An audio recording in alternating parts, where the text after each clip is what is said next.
as a lawyer, I mean, you're probably used to, and a communications expert, you're probably used to people not being very forthcoming with you, being deceptive. Are there ways to tell when somebody is perhaps hiding something or even lying? Silence and a strategic use of silence. And this is what I mean. When somebody is saying something you believe to be a lie, the best response for them is when you immediately start to take it up and argue with them, because what they're doing is you're allowing them to continue to grapple in, give more facts, and find out, what do you not believe? What can I fix? And continue to put just paint every time you chip it, try and draw you in, make you see this whole picture that they want to paint. But silence, they fill in the gaps by themselves. So for example, I've had it where I'm deposing somebody, and I know I have the evidence of, there was this time this guy was texting while driving. I asked him point blank, I said, were you texting while you're driving that day? No, I never text when I drive. Well, one, he used the word never. It's an extreme. That's a mistake right there. There's no way. Everybody does at some point. But instead of going, are you sure about that? Is that really, sir? Instead of getting up on that, I just let it stop. Give it about 5-7 seconds. And all of a sudden, he kind of just started to twist in his chair a little bit. And I just let him go out on that ledge and let the room be quiet. And what he did was, he was talking to himself in his head. What he's saying is, oh, Jefferson doesn't believe me. He doesn't believe me. What am I going to do? And so what he said was, I mean, I say never. I never, but I mean, I have before, but I wasn't that day. Now it's like, gotcha. Okay, now you're starting to already come back. So all you got to do is just continue to pull on that string. I just gave it about 5 more seconds. It was just nothing. I'm just kind of looking at him. And I said, if you were texting while you're driving that day, it's okay to tell me. So often when you say it's okay, I'm letting them know you can come back. You can walk off the ledge. I'm giving you a path here to come on back. Hey, apply that to anything. Hey, if you did take my cookie, it's okay. I mean, you're kind of giving that reassurance of, I'm not going to do anything. Just don't lie to me. And what I did was, I had a stack of documents. They were not the cell phone records. Those are in the back.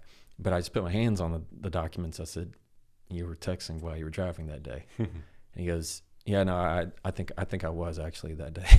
And so often people who lie, the best outcome for them is for you to buy into their trap and let them fix it. Because they're wanting to sniff out of, what are you not believing? That's why sometimes when a liar's talking to you, they might say, well, why would I do that? What do you mean? Why would I say that? Why would I do that kind of thing? They're wanting you to respond so they can fix it.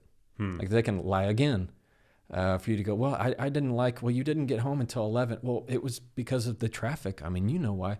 And so they're trying to get you to talk more so that they can continue to fix the lie. So it's very manipulative. Extremely. So it's kind of like, what's that advice? You feed a fever and you starve a cold. It's kind of like that. You have to, if you want the lie to build, you feed into it. You want it to go away, you gotta leave it alone, and it'll live in their head that you're not believing it. It'll eat them. Damn. What are some other, maybe forms of nonverbal communication that might flag that somebody is being, dishonest? Yeah. If the first thing they ask is an upward question. So if I've had it before where I said, let's just use an example of, now you went to the store that day, and they'd say, I went to the store? As if like, it's, what I just said, and you know what store I'm talking about. Why would you do that? They do that often to kind of build a little bit of time in that. So the repeating the question of exactly what you said and doing it in a question form, as if like they're confused by it. Like, hey, who did you eat my last piece of cake? And you're like, cake? It's a cake? What cake? Like that's often it. It's like that scene in Tommy Boy when that's like I think one of the best cinematic moments when the car is just like, the door has been like just completely destroyed when they're pulling up to the gas station or whatever. and but Chris Farley like jerry rigs the door so that it looks like it hasn't already been broken off, and then David Spade comes out from, he's inside like the quick stop, and he opens the door falls off. Chris Farley looks at him, he's like, "What'd you do?" Yeah, exactly. It's a whole lot easier to plead innocence on it when you're like, "What car? What car? Like, what are you talking about?" So that's typically a giveaway when they repeat it and do it with a question, especially the more basic of a question it is. Like if it's not hard, it's not complex, that's what they're gonna do. But it's all in that. What I talk about is saying it with control, is being able to recognize the triggers, including lying from the other person when they're trying not to tell you the whole truth. It's usually because it's a place of protection, deflection, not wanting to upset you, wanting you to still like them in some way. Yeah. So how do we broach hot button issues with others and do it in a way that doesn't elicit defensiveness, and to actually, you've already kind of given us some really, I think, wonderful suggestions, like not initiating an interaction with the intent of winning it, Yeah. But yeah, how do we, because defensiveness kind of kills all deals, I think. Oh yeah. The funny thing about defensiveness is it's like locking yourself in your room from your own side of the door and then being mad that they won't get in. Like you still expect the other person to understand you and your emotions, but you've dropped all need to ever want to understand them. So you're protecting your own in that moment. You got your own box and you're saying, this is mine, and you're not touching it. When you have to have that difficult conversation with anybody, what I outline, and this is part of saying it with Connect, is a frame. And Max, a frame is probably one of the most powerful tools that I teach for difficult conversations. What it does is give you a path to connect to the other person before the conversation even starts. So let's say you and I have to have a tough heart-to-heart. I come in the room and I say, "Hey, you got a moment? Hey, Max, listen.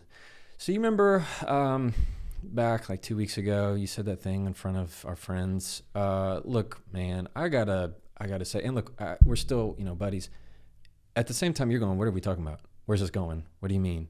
And you're getting worked up. You're going to get defensive. Your fight or flight's kicking in because you're going, what fear of the unknown here?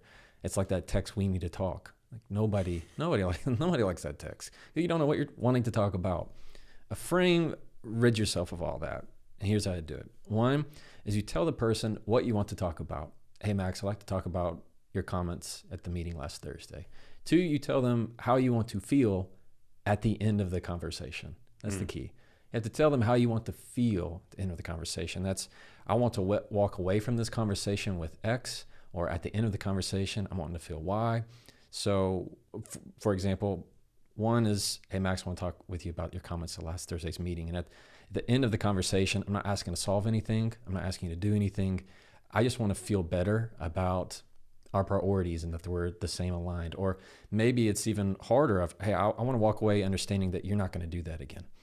Or maybe it's, "Hey, I'm not saying this for you to fix it. I just need to say it out loud." Does that sound good? Part 3 is getting their confirmation, saying that, "Will that work? Can we do that?" And it's like a hidden contract. It's like an implied contract where they go, "Okay, yeah, I can do that." Perfect. Now you know exactly what you're talking about. You know how you want to feel at the end of it. You're not asking to fix. You're just wanting to be heard on this. And now you've said, "Yeah, I can do that." So it's kind of like signing your name to it. And people don't like to break their word when they've given it. So it aligns it. When you have too many issues in a conversation and you want to talk about everything all at once, you're talking about nothing. Instead, you just need to focus on one issue, one at a time. That's going to allow you to have a much deeper conversation and feel more productive afterwards. Same for in the business context. So you call that framing the conversation? Yeah, just a conversational frame that allows you to zero in on exactly what you're talking about and exactly what to do with it. What happens most often is we start talking, but you don't know how I want to end the conversation, and you don't know when the conversation is done. So it's, what are you looking for? Are you looking for an apology? Are you looking to solve it? Are you looking to fix it? I feel like there are times when somebody the default is somebody's complaining to me, I'm looking to fix it. So I'm looking all around for, okay, you want me say this? And they go, no, not that. And they keep talking. You go, oh, okay, so you want me to, well, you should do this. And I go, no, just listen to me. And I am listening to you. I just don't know what's the point? Where are you wanting to go? That's where it gets to frustration in and out of it, because the anxiety that I might be feeling of, I don't know where you're going with this. I feel like I'm in trouble. Have I done something wrong? If I were to send you randomly, we need to talk, period. Your mind goes to the worst case scenario. Mm-hmm. Oh my gosh, they're breaking up with me. Oh my gosh, I've done something wrong. What have I done? I mean, it's just that pit in your stomach of something is wrong. That is all your fight or flight saying, something is threatening me, the fear of the unknown, and we are having to prepare our bodies for it.